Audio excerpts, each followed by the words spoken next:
3 years ago, Putin began his brutal, full-scale invasion of Ukraine.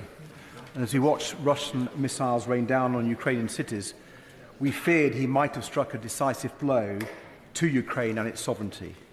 Yet Putin underestimated the strength of the ideals we share with our Ukrainian friends of democracy, truth and liberty.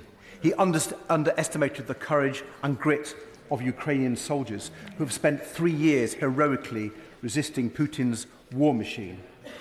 Britain stood together with our allies in support of Ukraine. Families up and down the country opened their doors wide for Ukrainian refugees, because we know that Ukraine's fight for democracy and liberty is our fight too. Yeah. And in this house together, we stood strong together. And yet 3 years on, the future of Ukraine and security in Europe seems even more perilous. Then, Washington was clearly on our side, but now the United States is voting with Russia, Belarus, and North Korea in the United Nations. President Trump labels President Zelensky a dictator, but not Vladimir Putin. Mr. Speaker, after the Second World War, Britain came together with allies around the world to establish NATO, and with America agreed to underwrite security on this continent, recognizing the threat to the security of one nation was a threat to the security of all nations. Mr. Speaker, the events of the past few days are clear. That era is over. We may be watching before our very eyes the betrayal of our Ukrainian allies by America, and with it the potential betrayal of Europe and of Britain too. We must respond. Now it is up to the United Kingdom to lead in Europe. As a nation, we must seize this moment. Mr. Speaker, it is for our national interest that Liberal Democrats have supported the Prime Minister's proposals on Ukraine, including British troops joining a reassurance mission in Ukraine if a just settlement is reached. And that is why we strongly support the Prime Minister raising defence spending to 2.5%, preferably using seized Russian assets to pay for extra defence support for Ukraine.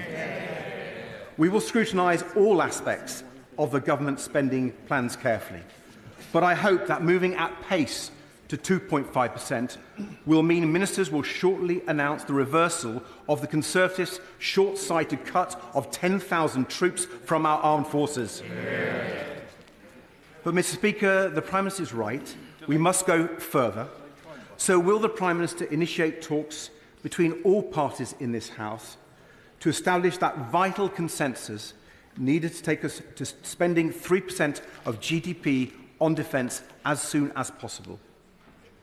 The Prime Minister will know that for months, we Liberal Democrats have urged the government to seize the frozen Russian assets, which amount to over £20 billion, and repurpose those funds for Ukraine's defence.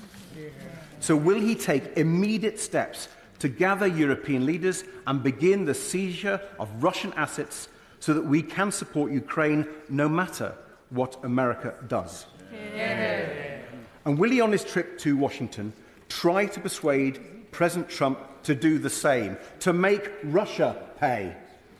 The Prime Minister will know that the whole country will be willing him on, hoping that he might be able to persuade Donald Trump to change his mind on Ukraine. We on these benches think he is right to try. But should that not work, Mr. Speaker? Will he be clear where the United Kingdom then stands?